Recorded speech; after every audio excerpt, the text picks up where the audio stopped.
चलो ठीक है। तो हम क्या बात कर रहे थे, फोर्स की बात कर रहे थे आज। फोर्स हमने क्या बताया था कि ये पुश है और पुल है। पुश मतलब होता है किसी चीज को धक्का देना, और पुल मतलब होता है किसी चीज का खींचना। ठीक है, तो जो ताकत लगाते हैं वही क्या होती है, फोर्स होती है। वही क्या होती है, फोर्स होती है। तो इसकी डेफिनेशन लिखी हुई है, it is a physical cause that tends to change the rest and motion of the body. ये क्या है, एक फिजिकल काउज है, ठीक है, जिसकी वजह से क्या होता है कि हम किसी भी बॉडी जो रेस्ट पे है यानी कि रुकी हुई है, और जो मोशन है उसकी हम स्टेट को चेंज करते सकते हैं। मिसाल के तौर पर कोई चीज चल रही है, ठीक है, एक कार्टून वाली गाड़ी तुमने ली और वो चलने लगी, तुमने अपनी फोर्स लगाया और वो रुक गई। पंखा चलता है बैटरी से, उसको तुमने फोर्स से रखा, रुक गया, ठीक है, और तुमने फोर्स लगाया तो उस पर चला भी दिया। तो काइंड ऑफ दिस थिंग कि हम चीज़ों को रेस्ट और मोशन पे ले आए, वो क्या होती है, फोर्स होती है। एग्जैक्टली जैसे कि मैंने एक एग्जांपल बताया था कि बास्केटबॉल ग्राउंड में पड़ी हुई है और हमने क्या किक मारा, तो फोर्स ड्यू टू मी उसने क्या किया, मोशन पे ले आई। किसको ले आई, बॉल को मोशन पे ले आई। जानवर हैं, ठीक है, बैलगाड़ी पीछे है, बैलगाड़ी ने क्या किया, पुल किया, खींचा, हमने पुश किया, हमने फोर्स जो मारा था पुश किया था, उन्होंने पुल किया तो बैलगाड़ी चलने लगी, क्या हो गई, फोर्स हो गई। झाड़ू है, झाड़ू से हमने जब पुश किया तो क्या हुआ, कचरा साफ हो गया, ठीक है। इसी तरीके से ग्रेविटी भी क्या लगा रही है हम लोगों पर, फोर्स लगा रही है। इसी वजह से एप्पल नीचे गिर रहा है, कोई भी चीज ऊपर से ये क्या हो रही है, नीचे गिर रही है। क्यों, क्योंकि ग्रेविटी फोर्स लगा रही है, ठीक है। जैसे हम पुश करके लात मार रहे थे, हम लगा रहे थे फोर्स, तो बॉल उधर जा रही थी, जानवर लगा रहा था तो बैलगाड़ी आगे जा रही थी। इसी तरीके से ग्रेविटी भी क्या लगा रही है, फोर्स लगा रही है। तभी सेब जो नीचे गिरता है, सेब क्या दुनिया की तमाम चीजें नीचे गिरती हैं, ऊपर नहीं जाती हैं। क्यों, क्योंकि ग्रेविटी एक फोर्स लगा रही थी, ठीक है। तो ये होता है फोर्स, ठीक है। अभी हम बात कर रहे हैं आपसे कॉन्टैक्ट फोर्सेस की, और जिसमें कि हम 5 तरीके की कॉन्टैक्ट फोर्सेस देखने वाले हैं। First of all SI unit क्या होती है फोर्स की, न्यूटन होती है। जैसे कि मास है, मास को किस में तौला जाएगा, केजी में तौला जाएगा, मीजर किया जाएगा। और उसी तरीके से आपका क्या कहते हैं कि अगर कोई लिक्विड चीज है तो उसको किस में मीजर किया जाएगा, लीटर में मीजर किया जाएगा, है ना। ये यूनिट एंड मेजरमेंट्स में हम लोग पढ़ चुके थे ना। टेम्परेचर को किस में मीजर किया जाएगा, केल्विन स्केल में मीजर किया जाएगा, ये एसआई यूनिट है। इसी तरीके से फोर्स को भी किस में मीजर किया जाएगा, हाँ, न्यूटन में, न्यूटन में क्या किया जाएगा, मीजर किया जाएगा। ये क्या है, इसकी एसआई यूनिट है। बाकी सीजीएस यूनिट क्या है, डाइन, क्या है, सीजीएस यूनिट है डाइन। जैसे कि मास की सीजीएस यूनिट क्या है, ग्राम, मास की ग्राम है ना। और लेंथ की क्या है, यानी डिस्टेंस की क्या है, सेंटीमीटर, समझ रहे हो। इसी तरीके से ये जो फोर्स है, इसको जो मीजर करने की यूनिट होगी वो क्या होगी, सीजीएस में डाइन होगी। इसका फॉर्मूला होता है मास इंटू एक्सेलरेशन। क्या होता है, मास इंटू एक्सेलरेशन। फोर्स का फॉर्मूला दूसरा भी होता है, मास इंटू ग्रेविटी, ठीक है। एक्सेलरेशन क्या है कि हम चल रहे हैं और जो स्पीड चेंज हो रही है हमसे, जो स्पीड मैं चेंज कर रहा हूं वो पर यूनिट टाइम, हर एक सेकंड में कितनी चेंज हो रही है, दैट इज कॉल्ड एक्सेलरेशन। जैसे कि मैं जा रहा था काम से और मैं चल रहा था 10 मीटर पर सेकंड से, स्टार्ट में, स्टार्ट वेलोसिटी क्या होती है, यू होती है, जिसको हम बोलते हैं इनिशियल वेलोसिटी। तो हमने क्या बोला कि मेरी यू कितनी थी, 10 मीटर पर सेकंड, ठीक है।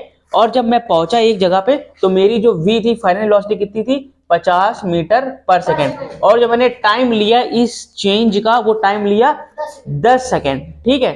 तो अब एक्सेलरेशन क्या है कि हर एक सेकंड में मेरी स्पीड कितनी आगे बढ़ रही होगी, कितनी आगे घट भी सकती है, ठीक है। अगर हम 50 से चल रहे हो और ब्रेक रेक मारा तो गाड़ी हमारी रुकेगी, तो वहां पे क्या होगी कि कितनी घट रही थी हर सेकंड में, तो वो भी एक्सेलरेशन का ही फॉर्मूले से निकलेगी।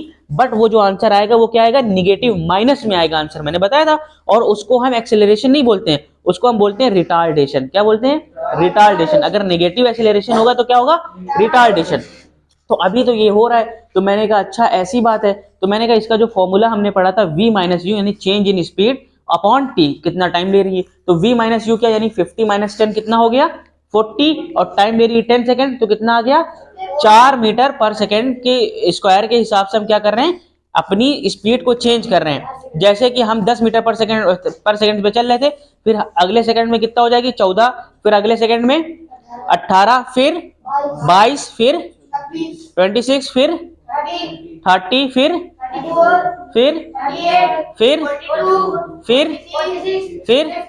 50 हो गई। 10 सेकंड लगे और हम 50 में पहुंच गए।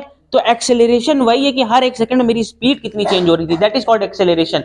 और हमारा वजन कितना था, जिसको बोलते हैं मास, उस मास से उस एक्सेलरेशन को जब हम क्या करा देंगे, मल्टीप्लाई करा देंगे, तो देन हमारी क्या निकल आएगी, फोर्स निकल आएगी। न्यूटन के फॉर्मूले में इसको क्या किया गया है, इसका प्रूविंग है। बट अभी मैं आपको ये फील दिला रहा था कि एक्सेलरेशन क्या होता है और मास क्या होता है, और इन दोनों का मल्टीप्लाई करा देंगे तो क्या निकल आएगा, फोर्स निकल आएगा। Got it. अगर हम कोई चीज आसमान में या फिर हवा में हम खेलेंगे तो वहां पर एक्सेलरेशन तो होगा नहीं, वहां पर क्या वर्क करेगा, ग्रेविटी। तो एक्सेलरेशन की जगह किसको हम रिप्लेस कर देंगे, ग्रेविटी को रख देंगे। अब जैसे कि मैं यहां पर खड़ा हुआ हूं और यहां पे तो मेरा कोई एक्सेलरेशन है ही नहीं, क्योंकि मैं कोई स्पीड ही नहीं चेंज कर रहा हूं, तो यहां पर ग्रेविटी तो वर्क कर रही ना।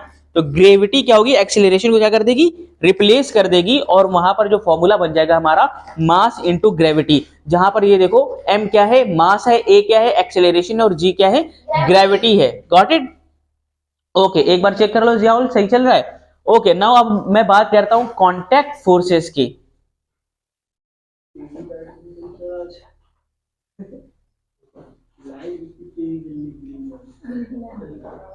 वीडियो चल रहा था या अभी चालू किया है, काला बन के वो आ रहा था टाइमिंग। हाँ, ओके, गॉट इट। अब मैं बात करता हूं कॉन्टैक्ट फोर्सेस की। किसकी बात करता हूं, कॉन्टैक्ट फोर्सेस की। अब देखो फोर्स को दो कैटेगरी में डिवाइड करा गया है। कौन सी कैटेगरी, एक तो कॉन्टैक्ट फोर्स, दूसरी क्या है, नॉन कॉन्टैक्ट फोर्स। जब हमने बॉल को एक किक मारा, पुश किया, तो वो मेरा कॉन्टैक्ट हुआ बॉल के साथ, तो that is called the contact force. ठीक है, जो बैलगाड़ी में जो जानवर थे उन्होंने क्या किया कि बैलगाड़ी को खींचा, that is called the contact, क्योंकि बैलगाड़ी उसमें बंधी हुई है। ठीक है, झाड़ू ने कचरे को साफ किया, that is called the contact. But gravity जो लग रही है, ग्रेविटी जो लग रही है, हमने ये ऊपर बॉल फेंकी, ये चौक फेंकी और चौक नीचे आ गई, क्यों, क्योंकि कोई फोर्स कर रहा है इसको नीचे लाने के लिए, तो that is called the gravity. और ग्रेविटी कैसी है, नॉन कॉन्टैक्ट फोर्स है, जो कि बिना किसी कॉन्टैक्ट के हमको समझ में आ रही की फोर्स लग रही है। ठीक है, तो हमने दो कैटेगरी में फोर्सेस को क्या कर दिया, तकसीम कर दिया, डिवाइड कर दिया। Now I am talking about the contact forces. Contact forces में देखो जितनी भी फोर्सेस है मैंने लिख दी है। First of all we will talk about the frictional force. भाई फ्रिक्शनल फोर्स क्या होती है कि जब भी कोई बॉडी मोशन पे होगी, चलेगी जमीन पे, सरफेस पे, किसी भी चट्टान पे, तो क्या होगा कि वो चट्टान, वो जमीन, वो सरफेस, उस पे एक अपोजिट फोर्स लगाएगी। क्या लगाएगी, अपोजिट फोर्स लगाएगी, और कोशिश करेगी कि उसको रोक दे। क्या करे, रोक दे।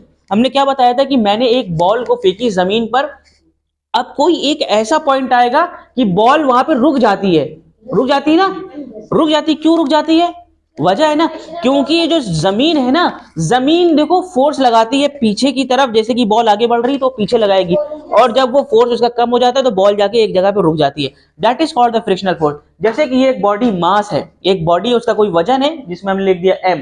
अब ये बॉडी आगे को मूव कर रही है v, और सरफेस से मूव कर रही है। अब वो मूव कर रही है तो इसका मतलब क्या है, जो सरफेस है उस पर क्या लगा रही है, फोर्स लगा रही है, फ्रिक्शनल फोर्स लगा रही है। जो हमारे स्लीपर्स में क्या होते हैं, जो छेद होते हैं और जो भी बने होते हैं फ्रिक्शन के लिए, वो फ्रिक्शन के लिए होते हैं ताकि हम किस तरीके से जमीन के कांटेक्ट में चल सकें। जैसे बाइक होती है, बाइक में भी क्या होता है, टायर्स में छेद होते हैं, ठीक है, स्पेसेस होते हैं, ताकि वो क्या कर सके, फ्रिक्शन लेस, यानी कि बिना उससे स्लिप हुए और वो आसानी से चल सके, that is called the friction force. समझ में आया फ्रिक्शन फोर्स?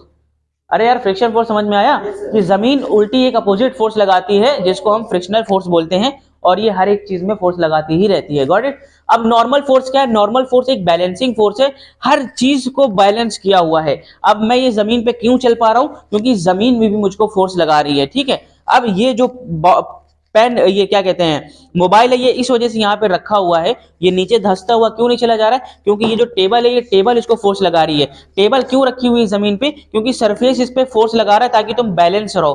क्या रहो?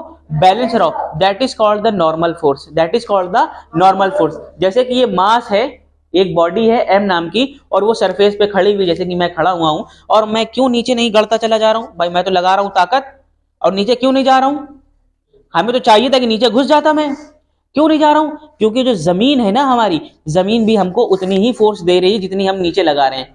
उतनी ही फोर्स दे रही है जितनी हम नीचे लगा रहे हैं, तभी वो बैलेंस है, तभी हम चल पा रहे हैं। Got it? That is called the normal force. And क्या लगती है? परपेंडिकुलर लगती है, सरफेस के बॉडी के परपेंडिकुलर लगती है। ठीक है, अब हमारे दोनों पैर में 90 डिग्री की एक फोर्स लग रही है जो कि जमीन लगा रही है हमको। ठीक है, और हम भी जमीन के नीचे फोर्स लगा रहे हैं, तो एन क्या है? एक बैलेंसिंग फोर्स है। इतना समझ में, जिसको हम नॉर्मल फोर्स बोल रहे हैं। Now I am talking about the tension force. Tension force क्या होता है कि कोई रस्सी है, ठीक है, अब रस्सी में अगर हम कोई वजन डाल देंगे तो रस्सी स्ट्रेट हो जाती है। क्या हो जाती है? स्ट्रेट हो जाती है, क्योंकि उसमें फोर्स पैदा हो जाती है। ठीक है, अब ये रस्सी है, इसमें हमने वजन जब डाल दिया तो नीचे देखो फोर्स लग रहा है। फोर्स कैसे निकाला जाता है? mg। पहले हम एफ लिख रहे थे, अभी हम mg लिख रहे हैं, क्योंकि मास इसका कुछ होगा और ग्रेविटी में लटकी हुई, कुछ चल तो है नहीं रही, वेलोसिटी तो है नहीं इसके अंदर जो हम एक्सेलरेशन लिखेंगे, ग्रेविटी है, तो दैट इज हम लिखे हुए mg कि भाई नीचे क्या लग रहा है? एक फोर्स लग रहा है। तो उस फोर्स को बैलेंस करने के लिए टेंशन क्या लग रहा है? ऊपर लग रहा है। उस फोर्स को क्या बोलते हैं हम? टेंशन। जो रस्सियों में जो फोर्स लगता है उसको हम बोलते हैं टेंशन, और ये ऊपर लगता है। अगर हम इस रस्सी को कट कर देंगे तो रस्सी जंप करके ऊपर की तरफ जाएगी, क्योंकि फोर्स ऊपर को लग रहा था। Got it? तो ये होती है tension force. Now I am talking about the force due to spring. Spring भी फोर्स लगाती है। अब स्प्रिंग को क्या करेंगे? पहले क्या लिखा? पुश। स्प्रिंग है, अब हम दबा रहे हैं उसको, अब हम जब दबाएंगे तो वो हमको फोर्स लगाएगी बाहर की तरफ, बाहर की तरफ लगाएगी, है ना। अगर हम उस स्प्रिंग को खींचेंगे, खींचना यानी कि पुल करना, तो स्प्रिंग क्या होगी? अंदर की तरफ जाएगी।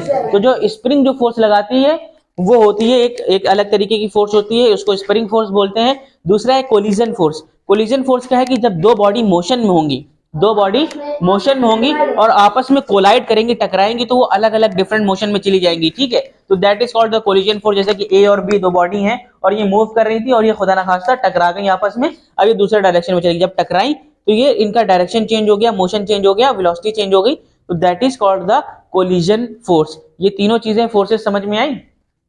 हाँ, ये सारी फोर्सेस समझ में आई? किसी को कोई डाउट है इसमें? नहीं है? स्टॉप करो तो जरा जाओ।